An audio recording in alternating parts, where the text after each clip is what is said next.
हाय, आप देख रहे हैं इंडिया न्यूज इन खबर और मैं विष्णु शर्मा। आज आपको बताऊंगा एयरफोर्स स्टेशन पर एक ऐसा एयरफोर्स स्टेशन जिस पर एक सीक्रेट ऑपरेशन किया गया, देश का सबसे बड़ा ऑपरेशन, जिसको लेकर 3 दशक बाद ब्रिटेन की संसद में हंगामा हुआ।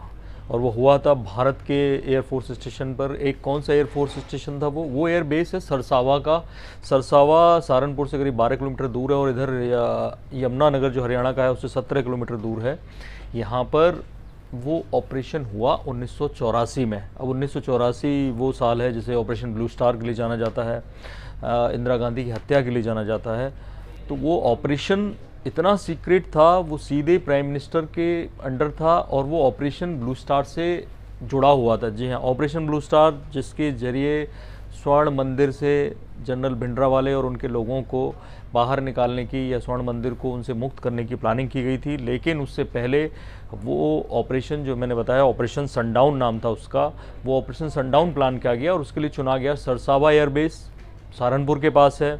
उस सरसावा एयरबेस पर यह प्लानिंग हुई कि कैसे कम से कम कैजुअलिटी किए, ना फौज की और ना आम श्रद्धालुओं की, जनरल भिंडरावाले और उनके जो लोग हैं उनको वहाँ से स्वर्ण मंदिर से बाहर निकाल दिया जाए। तो इसकी जो प्लानिंग की, वो देश का सबसे बड़ा जासूस बोला जाता है, स्पाई मास्टर बोला जाता है। आपने जिस सीबीआई की तरह आपने रॉ का नाम जरूर सुना होगा, रिसर्च एंड एनालिसिस विंग, ये विदेशी मोर्चे पर भारत के लिए काम करती है एजेंसी।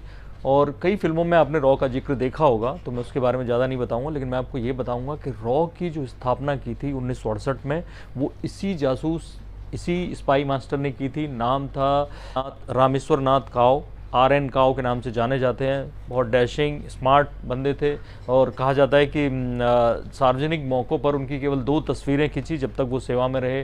पहले वो रॉ के चीफ रहे 8 साल करीब, और उसके बाद वो इंदिरा गांधी की सिक्योरिटी में, उससे पहले वो नेहरू जी की सिक्योरिटी में रहे थे और उसके बाद राजीव गांधी के भी सुरक्षा सलाहकार रहे। तो उस वक्त 1984 में वो थे डायरेक्टर जनरल सिक्योरिटी, ये NSA जैसा पद हुआ करता था। तो उन्होंने एक योजना रखी इंदिरा गांधी के सामने कि कैसे आप स्वर्ण मंदिर को मुक्त करा सकते हैं, इसलिए ऑपरेशन सनडाउन की प्लानिंग की गई।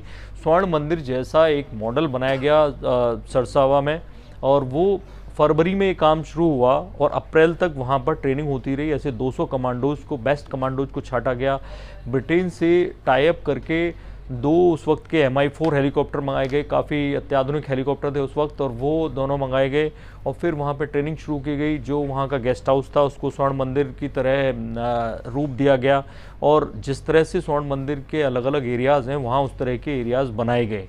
कहाँ पर कौन रहेगा, कैसे एंट्री होगी, कहाँ श्रद्धालु रहेंगे, कहाँ भिंडरावाले और कहाँ उनकी फोर्स और कहाँ से एंट्री होगी, ये सब तय किया गया। लेकिन उससे पहले 2 ऑफिसर्स को भेजा गया श्रद्धालुओं के भेष में, कहाँ पर, स्वर्ण मंदिर, क्या कि वो स्वर्ण मंदिर का पूरा मैप तैयार कर सकें। वैसे होता है आमतौर पे, लेकिन उस वक्त क्या उसमें कुछ तब्दीली हुई थी, जनरल भिंडरावाले ने कोई तब्दीली की थी क्या उसमें? तो वो पूरा मैप कैसे, कहाँ कहाँ उनकी सिक्योरिटी तैनात है, कहाँ वो सिख मिलिटेंट तैनात हैं, उन सब की जानकारी जुटाने की उन लोगों ने कोशिश की। और उसी तरह का एक मॉडल बनाया गया सरसावा में, और उसमें एयरफोर्स के तमाम लोग शामिल थे। उस एयरबेस पे ये बना, 200 स्पेशल कमांडोज शामिल थे, RN काव खुद देख रहे थे। और जब अप्रैल में जब उन्होंने 2 मॉक ड्रिल कर ली उस तरह की कि कैसे उसको मुक्त कराना है, उसकी रिपोर्ट लेकर RN काव पहुँचे इंदिरा गांधी के घर, ऑफिस उनके, और उनसे उन्होंने बात की कि क्या क्या हुआ है। तो इंदिरा गांधी ने उनसे एक सवाल सिंपल सा पूछा कि कैजुअलिटी कितनी हुई,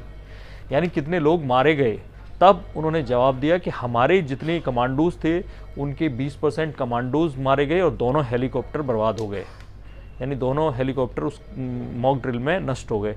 तो ये जब इंदिरा गांधी ने सुना तो वो थोड़ा झुंझलाई, गुस्सा किया, बोले कि मैं कैजुअलिटीज़ आम लोगों की बात कर रही हूँ, जो श्रद्धालु उस वक्त जो स्वर्ण मंदिर में होंगे वो कितने लोग मरे आपकी इस एक्शन में। हालांकि मॉक ड्रिल थी, यहाँ कोई मरना नहीं था, ना कुछ नष्ट होना था, लेकिन फिर भी एक अंदाज़ लगाया जाना था कि कितनी मौतें हो सकती हैं। तब RN काव के पास इसका कोई जवाब नहीं था। इंदिरा गांधी ने फ़ौरन उस ऑपरेशन को वहीं रुकवा दिया, बोले कि नहीं, हम ये ऑपरेशन नहीं करेंगे।